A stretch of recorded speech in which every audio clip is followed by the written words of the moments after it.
ইমাম মাহদী আলাইহিস সালামের আগমন এটা কিয়ামতের বড় আলামতের প্রথম আলামত।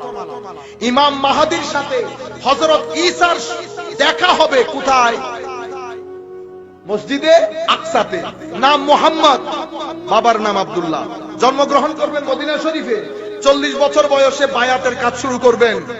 মাকাম ইব্রাহিম এবং হাজরে আসওয়াদের মাঝখানে উনি 40 বছর বয়সে বায়াতের কাজ শুরু করবেন। প্রথমে পৃথিবীর 7 জন বড় আলেম ওনার হাতে বায়াত গ্রহণ করবেন। অতঃপর একটা নির্দিষ্ট সংখ্যা, সেটা প্রায় 100 জনের মতো পৃথিবীর বাছা বাছা মানুষ, শক্তিশালী মানুষ ওনার হাতে বায়াত গ্রহণ করবেন। উনি অতঃপর মসজিদে আকসার মধ্যে ফজরের নামাজের ইমামতিতে দাঁড়াবেন। সেই জায়গার মধ্যে হযরত ঈসার আগমন হবে। হযরত ঈসা আলাইহিস সালামকে দেখে উনি চেষ্টা করবেন হযরত ঈসার জন্য ইমামতির জায়গা ছেড়ে দিতে। পিছনে আসার সময় হযরত ঈসা আলাইহিস সালাম বলবেন, যিনি কওমের ইমাম ওনার উচিত ইমামতি করা, তুমি ইমামতি করো। হযরতে ঈসা আলাইহিস সালাম ইমাম মাহদীর ইমামতিতে ফজরের নামাজ আদায় করবেন। ফজরের নামাজ আদায় হওয়ার পরে পিছন দিক থেকে হঠাৎ করে একটা দরজা খুলবে। সেই দরজার মধ্যে দাজ্জাল, কে? দাজ্জাল। দাজ্জাল দরজা খোলার সাথে সাথে 30,000 ইহুদি নিয়ে দাজ্জাল দাঁড়িয়ে থাকবে। হযরত ইমাম মাহদী এবং হযরত ঈসা আলাইহিস সালাম ইনারা বিশাল সৈন্যবাহিনী নিয়ে বাবে লুত নামক জায়গায় যুদ্ধ করে দাজ্জালকে হত্যা করবে। মসজিদে আকসা বিজিত হবে। এভাবে হযরত ইমাম মাহদীর কার্যক্রম শুরু হবে। এখান থেকে এটা কিয়ামতের বড় আলামতের প্রথম আলামত। এরপরে সাথে সাথে ইয়াজুজ এবং মাজুজ বের হবে।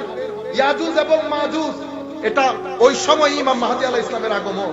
এর পরবর্তীতে মদিনা শরীফ, আমার নবীর সোনার মদিনা গায়রা আবাদ হয়ে যাবে। ঠিক আগের মতো খেজুর গাছের বৃক্ষ গেরা আমার নবীর মদিনা শরীফ হয়ে যাবে, গায়রা আবাদ হয়ে যাবে আমার নবী। এবং এইটা কিয়ামতের 40 বছর আগে। এগুলো সব হাদিস শরীফগুলো আমি কালকে বা পরবর্তী পর্বে বলবো ইনশাআল্লাহ। এই ঘটনা ঘটবে 40 বছর পর্বে। অতঃপর কাবা শরীফ ধ্বংস হবে। পশ্চিম দিক থেকে সূর্য উদয় হবে। পশ্চিম দিক থেকে সূর্য উদয় হওয়ার আগের রাত অনেক লম্বা হবে। রাত ফুরাবে না। মানুষ ডান করত বাম পাশ করবে, রাত ফুরাবে না। সকাল হতে হতে সূর্য পশ্চিম দিক থেকে উদিত হবে। হাফ ডে পরে সূর্য আবার ডুবে যাবে। এরপরে একটা বড় প্রাণী বের হবে। অতঃপর ধোঁয়াতে পুরো পৃথিবী ছেয়ে যাবে। এই ধোঁয়া পৃথিবীতে প্রায় 40 দিন থাকবে। অতঃপর একটা খুশবুদার হাওয়া পৃথিবীর মধ্যে প্রবাহিত হবে। এই খুশবুদার হাওয়ার কারণে সমস্ত মুমিন যারা আল্লাহর মানে মুসলমান মুমিন তারা সবাই ইন্তেকাল করবেন। কোরআনের নুসখা থেকে কোরআনের হরফগুলো উঠে যাবে।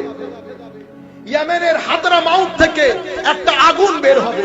সেই আগুন পুরো পৃথিবীর মানুষকে হাসরের ময়দানে নিয়ে যাবে। হাসরের ময়দানে নিয়ে যাওয়ার পরে কিয়ামত সংগঠিত হবে।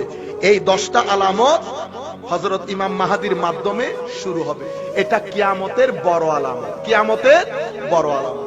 সুতরাং কেউ যদি মাহদী দাবি করে অবশ্যই তাকে হযরত ঈসা আলাইহিস সালামকে সেটা বলতে হবে।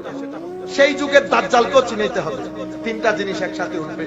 আমি যেটা বিনয়ের সাথে যারা যেখান থেকে বসে আমাকে শুনছেন আল্লাহর ওয়াস্তে বলবো, আপনারা এই জিনিসগুলা, এই মাসলা মাসাইল, এই ধরনের কথাবার্তাগুলা নিয়ে ইমোশন দিয়ে মানুষের সাথে খেলবেন না। আমার নবী প্রত্যেক কিছু দুধ কা দুধ পানি কা পানি করে গেছেন।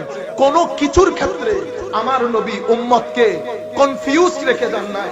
রাতের অন্ধকার তো দূরের কথা, সন্ধ্যার এই সামান্য অন্ধকারের মধ্যে আমার নবী উম্মতকে রেখে যান নাই।